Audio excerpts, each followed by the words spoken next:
I'm Alexander Hefner, your host on The Open Mind. Our guest today is Michael Tubbs. He's currently serving as a special advisor for economic mobility and opportunity to Governor Gavin Newsom of California, and he's the former mayor of Stockton, California. Welcome, Mr. Mayor. Thank you so much for joining me today. Thank you so much for having me. Let me ask you to begin with, as you reflect on your tenure and consider this new opportunity to advise the governor of the largest economy in this country, what is most on your mind in terms of how we can adopt policies that are going to advance economic mobility right now? What's front and center for me and has been as a consistent through line for my time as council member and mayor and now is this idea that poverty is such a terrible choice we make. So my role with the governor and with community organizations, I'm going to launch an effort called Ending Poverty in California, where we'll be laser focused on raising the issue, the fact that California is the golden state, a state that espouses progressive egalitarian values, but yet has the highest poverty rate in the country. And that's not to point fingers and blame anyone. I think we're all culpable. And I look forward to working with the governor in the state to really raise the issue of poverty as an important moral question and put together, to your point, policies, pilots, and ideas to really end poverty, because we have the resources to do it. We just have to marshal the will. And you attempted to marshal that will, and it was not even an attempt. You endeavored to change the status quo. And that's something that took political courage and capital when you were mayor. How do you assess your most recent reelection? Reflecting on it, and I know you also have a memoir out, The Deeper the Roots, a memoir of hope and home, which I want you to expound on. But now that you've had some time between that most recent political campaign and where we are today, I just wonder if you identify it at all as a referendum on universal basic income. What were the dynamics that you think contributed to the political sentiment in your community during the course of this past campaign?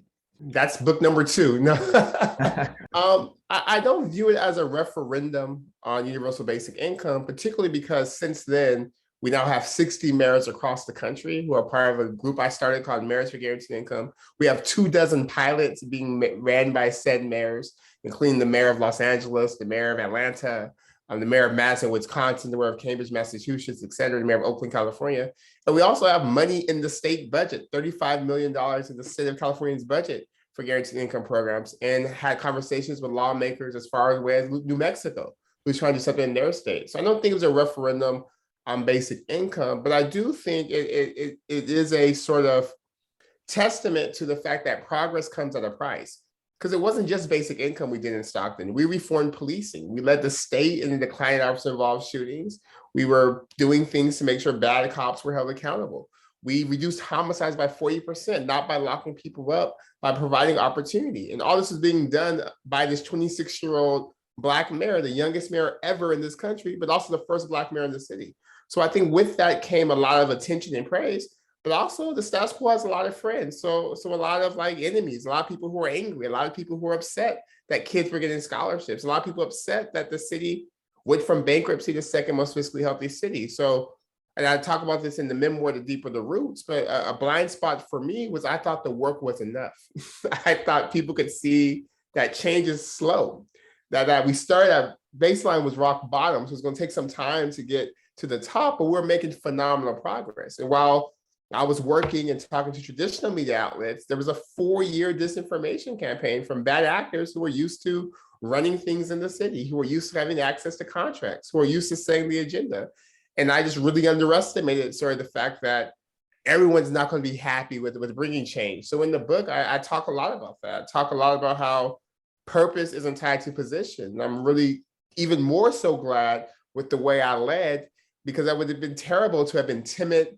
What if I've been scared to do basic income because people would be upset and then still end up losing re-election, right? So I'm happy for the way we led, and I'm happy for the legacy we left, and I'm looking forward to sort of what's next for me. What personal experiences that you chronicle in your book were most helpful or informative when crafting those policies when you were mayor? Yeah, well, in the Deeper the Roots, I talk a lot about growing up with a single mother and my aunt and grandmother, who are all phenomenal, all pretty young, and none were rich. In fact, my mom, we lived in poverty for the majority of my childhood.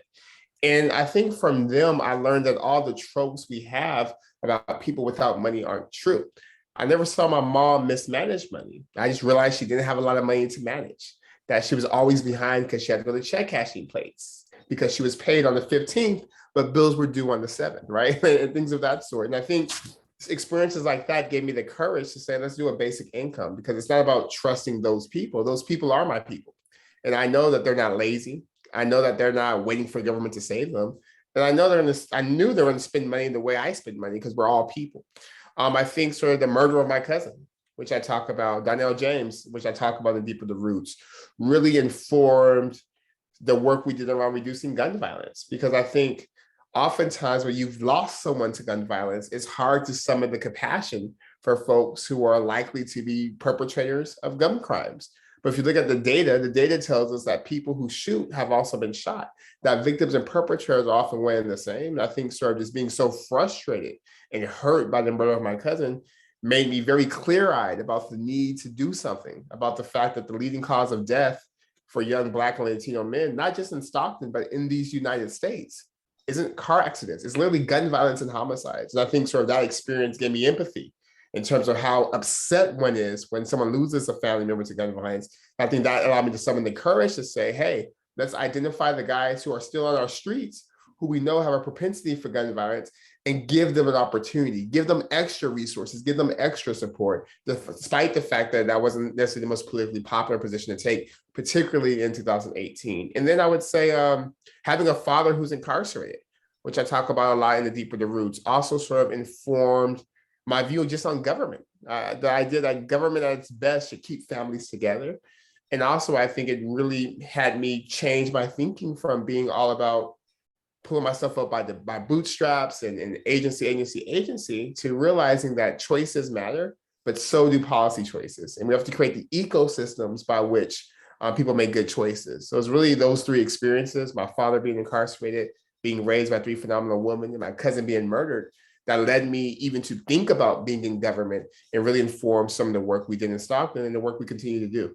That's really useful to understand. Our viewers will remember that we hosted over the past several years mayors from around the country. Mayor Buttigieg when he was still mayor, Mayor Nan Whaley before she was running for Senate and governor, Mayor Fetterman now running for Senate. I know you share some policy convictions and values with the aforementioned individuals. When you were mayor, how much of those issues that you talk about, the public policy issues that permeate a Stockton, could be related to a South Bend or a Braddock, Pennsylvania, or a Dayton, Ohio, in an issue like the poverty to prison pipeline? Even in places as disparate as those, did you recognize those as common crises with some common solutions warranted? 100%. And poverty is the pre-existing pandemic even before COVID-19, in my opinion. And going back to your earlier question, I also think that's why we were a target of literally a 4-year-long misinformation campaign. And it wasn't just Stockton money. It was outside money who saw that folks were emulating Stockton, who saw that other mayors were trying basic income, who saw that other mayors were trying alternatives to policing. And I think sort of the threat of that, because I mean, poverty is big business. There's business interests that need prisons to exist, that need people to be incarcerated, that sadly need people to be murderers, that need people to be hungry and people to be poor. And I think sort of when you're showing a way forward, that particularly as a political leader, it gives other people the courage and imagination to do so. So that's what made me most excited about Stockton, honestly, was that I felt, and I still do, it's ground zero for every issue and opportunity in our society. And we were beginning to see what happens when you invest directly in people. When you Was that the most common link that you identified, the prison industrial complex profiteering off of incarceration? and those trapped in the parole and probation system as well, is if you were to point to something that was that common link that you said, dealing with the privatization of prisons in Stockton, South Bend, Dayton, Braddock, that isn't, an equally potent area to that needs to be grappled with, or is it something else? No, I think that I'm a broken record, and my my friends and family will tell you I've been saying this since I was like 15 years old. I think it's poverty. I think poverty is the root cause for all these other things. Because if we look at folks who are incarcerated, the vast majority of them come from communities without means, and the vast majority of them are born in families in poverty. When we look at sort of violence and murders and homicides, and in your estimation, poverty is a consequence, at least partially, of that greed, or at least of something like the privatization of the prison system. Yeah, I think poverty sets the conditions for that greed to find a home. And I think without sort of poverty, you would see less of an industry around. Like, people aren't going to build jails if people aren't going to jails. Like, people aren't going to trade on private jails on the stock market if no one's in jail. I think sort of poverty has created conditions that allow people to think about, okay, how do we profit off this dysfunction? And I just think that's inherently immoral.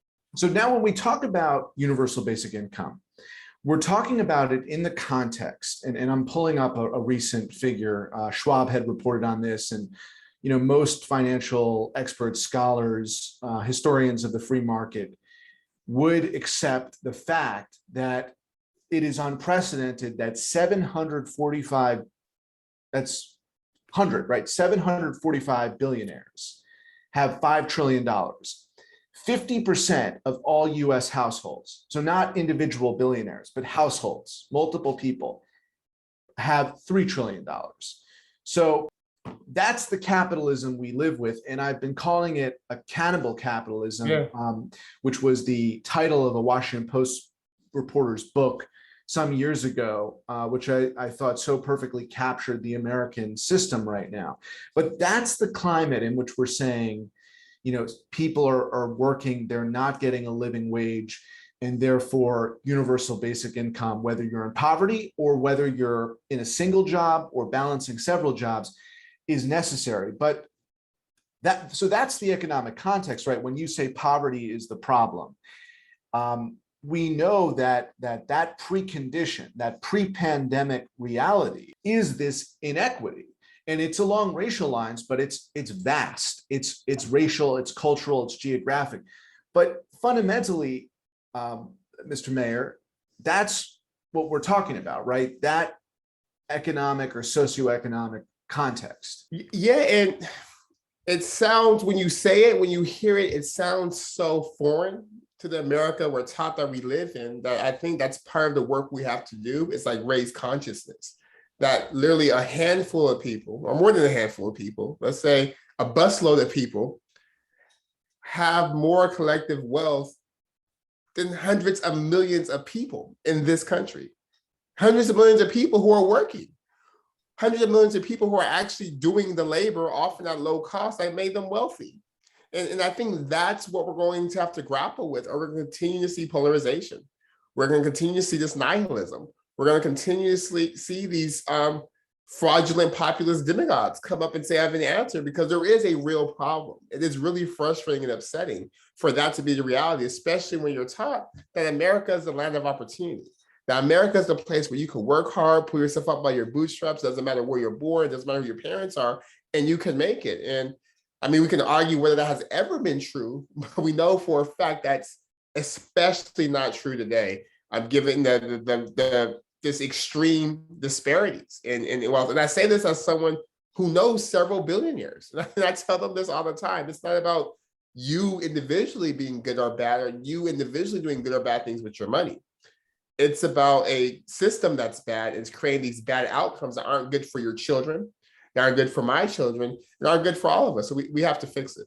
Right. And there was the school of thought for a while in this capitalistic system that philanthropy was the solution, that the byproduct of those trillionaires or billionaires was going to be philanthropy, and that was going to be a cure-all. Now, we know that whether it's at the individual level or the corporate level, the idea of cleaning up your mess after we're in a place that we are is so hard to swallow because it's so unfeasible. I mean, that's what Senator Warren's campaign so brilliantly understood. She wasn't the only person running for president who understood that. In fact, Bernie Sanders and Donald Trump both talked about folks getting a raw deal in 2016. So when you say that your universal basic income proposition or proposals and then implementation was subject to disinformation and scrutiny fairly, but also unfairly disinformation attacks, what did you learn from that experience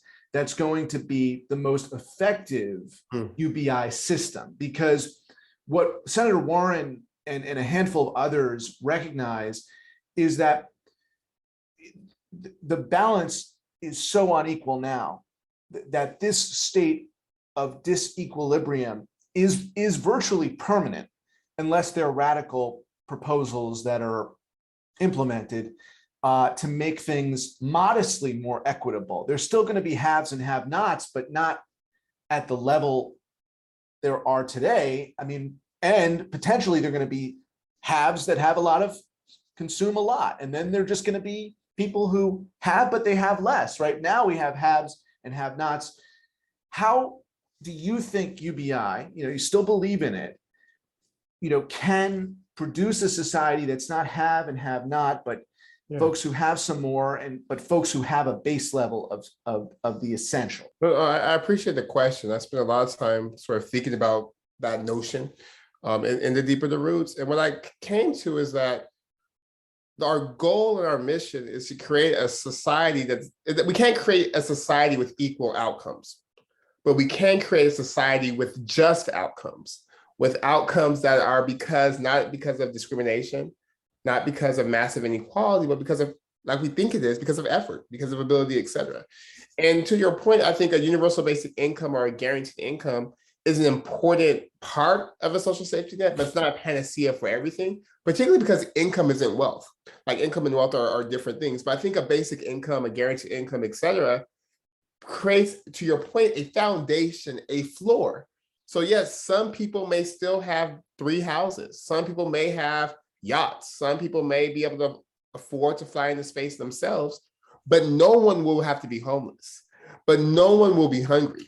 But no one will be quite destitute. Now, no one will be working 16 hours a day, working themselves to death and still not be able to pay rent at the end of the month. And I think that's a huge first step. But we also have to talk about sort of a whole slate of policies that are needed to repair harm. We have to look at least increasing the marginal tax rate to where it was under Ronald Reagan as a start. We have to really talk about antitrust and talk about sort of, if this is our New Deal moment, how are we going to break up these big social media companies like Facebook? We have to talk about sort of data. Should people own data and own the dividends that's created from it? There's a whole slate of things we have to do, but I would say in terms of the immediate crisis, a basic income is a huge first step because it allows everyone a floor and the ability to breathe. I think from that, we can have and begin to build an even more balanced playing field. A very helpful way to frame it, because you're identifying what must be proactive in order to then approach retroactively what has to be assessed. That was the idea of a wealth tax on the disproportionate incomes that have been accumulated to date that make it inherently inequitable today, right? Because if you only look at it on the future side and now not on the past side, then you won't really get a measure of potential equity and opportunity. But what made the proposals and implementation that you undertook, if they were more vulnerable to those attacks? Clearly in New York City, then Democratic mayoral candidate Andrew Yang was an ally of the movement, a vocal advocate of UBI in his campaign, and he came under attacks for it as well. However, he was not really speaking to the broad experience of economic inequality and what had to be done retroactively to, again, it's not to shave things off, right? It's not about evening things. It's about making people have a chance again in a starting point that is equitable, and then not erasing people's advantages, but or making their advantages not so insurmountable for everybody else, right? Hmm. So I guess my question is, what, in terms of the mechanics of the policy, Yeah. should it be adopted as a income-based metric to say, you should qualify for UBI if you make below the poverty line or below a certain income? What are the policies that you would suggest that are not going to run into the disinformation attacks? They're going to be there no matter what, but Yeah. how can you craft it in a way that's going to be most persuasive? Yeah, I would say anytime you're advocating for poor people, anytime you're advocating for people of color, in particular Black people, that you're going to be subject to disinformation. And that's like American history since like Bacon's Rebellion, right? Like probably before that on the Mayflower. That's just sort of the context of the society we live in. But to your point, there is a way to craft policy that at least leads to great outcomes. So right now, actually, I mean, it depends on what's politically feasible. So in terms of what I think is politically feasible, we've seen sort of great success with these stimulus checks and with this child tax credit. And I mean, I get the arguments around sort of universality, and I think that's the goal. But to being ruthlessly pragmatic, it feels like sort of 75K and below for an individual, or 150, like the same guidelines we use for the COVID stimulus checks would be a great first step to, hey, then let's just make this monthly for these folks, or let's make it monthly for the families and make the child tax credit permanent. And I think that has to be the first step, just because our democracy is so messy. We have yet to agree on universal health care, right? So it's gonna be really hard to get to a universal basic income, although not impossible. I think the first step is saying, how do we craft something that abolishes poverty? So we know that no one lives under the poverty line. And I think sort of Derek Hamilton, Dr. Derek Hamilton, a researcher, has a proposal around sort of a tax credit that would be a form of guaranteed income for families making 100K or less. And I mean, that's not everyone. That's like 90 or 85% of American families. That's a huge first step. And I think from there, we're going to again see the need for universality, because pandemics are going to keep happening. We live in a time of pandemics, and economic resilience is tantamount to safety and to life in a time of pandemic. And we know that automation is coming. We also know that some jobs that exist today won't exist tomorrow, and that we have to be thinking about sort of how do we help people transition, and how do we also rethink of how we think of work, so that everyone's able to contribute and everyone's able to feel like that they're doing something meaningful for our society. So I know that's a super long answer, but I tend to nerd out on these. No, that I want you to elaborate on this fact that we have that imbalance, in that those dozens of people or hundreds of people own more wealth than 50% of the country. And there are stunning statistics too that economists reveal every day that show the historic nature of the inequality in this country. And this is happening at the same time that even when Walmart wants to incentivize new enrollment in its workforce by inviting folks who are employees to have their college tuition and their books paid for. That's a new proposal that I think is going into effect soon at Walmart.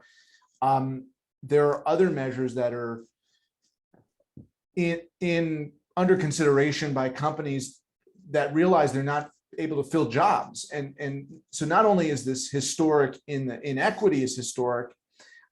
I read recently, in various business publications, that never before in this country has there been as depleted, workforce in terms of the number of openings relative to the people who want to take on those openings. And does the inequity explain that, and why people aren't signing up to flip burgers? I mean, they're not just that. I don't want to lead people to think that only the fast food industry or Walmart superstores are in this category. It seems as though there are a lot of industries that are in this category, and even as they incentivize their workforce and employees to join them, it's not working. Well, yeah, and I think part of it is that all the incentives seem to be everything but what people need, like higher wages, like healthcare, like stable hours, the ability to schedule. I know a lot of retail workers haven't been going to work because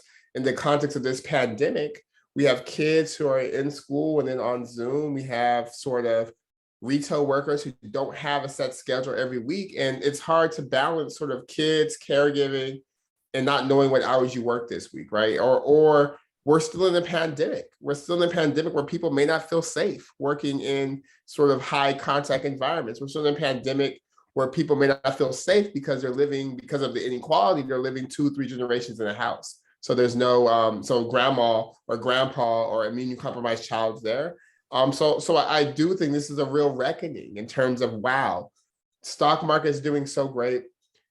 The richer have gotten even richer during the pandemic, yet we can't find people. We haven't created the environments where people feel safe going back to work, or where work is where they're treated with dignity at the workforce. So I think a conversation has to be about wages. Even the call for a $15 minimum wage, just not one place in this country where you could afford a 1-bedroom apartment rent at $15 an hour. You know, if there's not a magic bullet, but if there were an approach that ought to be adopted for housing, affordable, public, whatever solution needs to be adopted, what is the single most important approach to take when it comes to making housing more accessible? I think it's multifaceted, but number one, we have to eliminate sort of single zoning. Like we just have to eliminate, like we have to really do some real zoning reform. Number two, we have to build more housing. We have to build more affordable housing. If the market doesn't do it, government will have to, because people have to be able to afford where they live. And number three, we have to have a jobs housing balance. You can't build a mega factory with 5,000 jobs and then have no housing with it, because then those folks are to move to places like Stockton, drive up rent prices. And then number three, we have to have some form of rent control, rent cap rips. Like people have to be should not be spending more than a third of their income on rent. Author of The Deeper the Roots and former mayor of Stockton, California, and current advisor on economic mobility to Governor Newsom of California, Michael Tubbs, an honor to be with you today. Thank you for your time. Well, thank you so much for having me. Please visit the Open Mind website at 13.org/openmind to view this program online or to access over 1,500 other interviews. And do check us out on Twitter and Facebook at Open Mind TV for updates on future programming.